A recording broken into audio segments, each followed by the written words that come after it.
Okay, what we have here is an Engine Model B machine, probably the most common, one of the most common Pachinko machines available. A little bit different style than the earlier model, the Model A, but kind of similar in a lot of aspects. Upper ball hopper, you can see here, full of balls, and the balls fall down into this lower tray, which comes across and back down. One piece that's most commonly missing is this cover.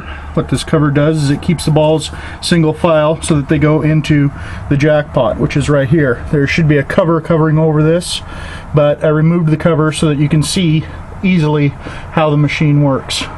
Getting back up here to the top, one of the first things is to make sure your machine has enough balls in it, is this mechanism right here. When there's not enough balls, it raises up and down, tripping this leaf switch or a micro switch depending on your type of machine to turn the low ball indicator light on, which is over here, and that will let you know that there's low balls. If this is not tripped, the machine will not pay out, and then it will start to jam up.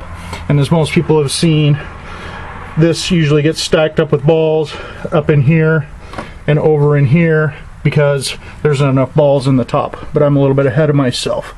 As this comes down right here, this moves down to that mechanism right there. And what that actually does is on the front of the machine, we'll drop a flag in this window right here. There's no flag now because there is enough balls in the top hopper. Here's the front of this machine and what it looks like.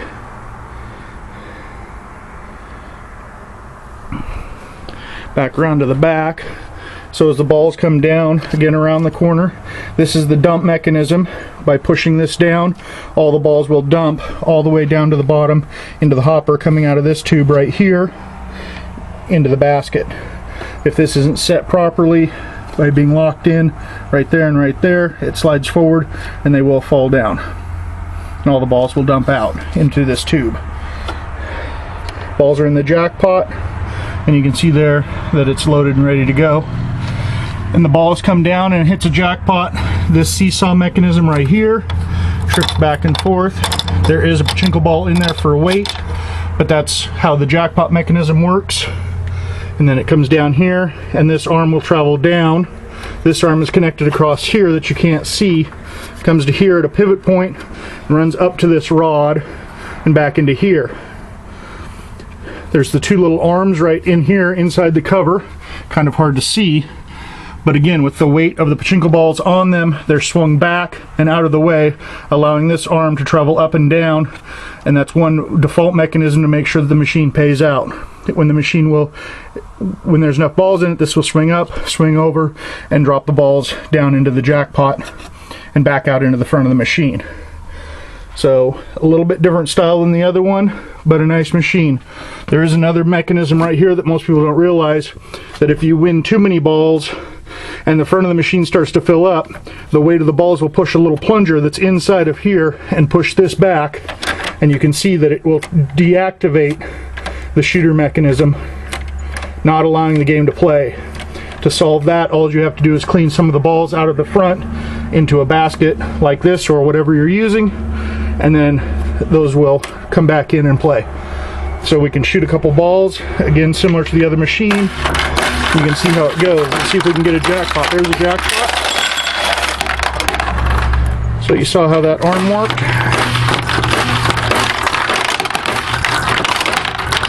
There's a couple more.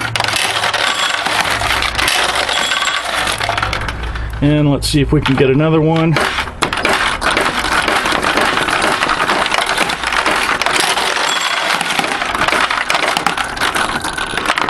Probably it for right now.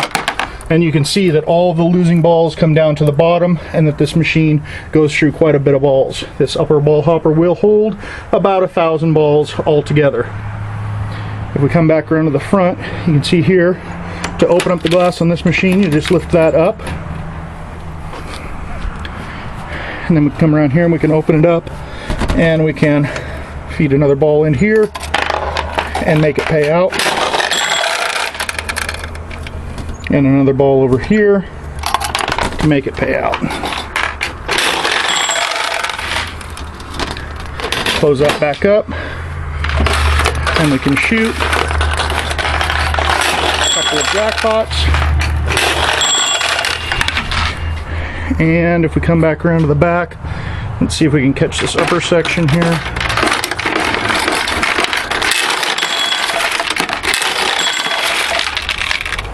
And that's about it. To put lights up, assuming that all of your wiring is correct, your switches are intact. This is for the low ball indicator. And then you come across, and if you look right in here, which is a little bit hard to see, there's another leaf switch. That's for the jackpot. When it hits a jackpot, the other light will come on. So this is the low ball indicator light right here. And then there should be a jackpot light as well that will light when the jackpot comes on.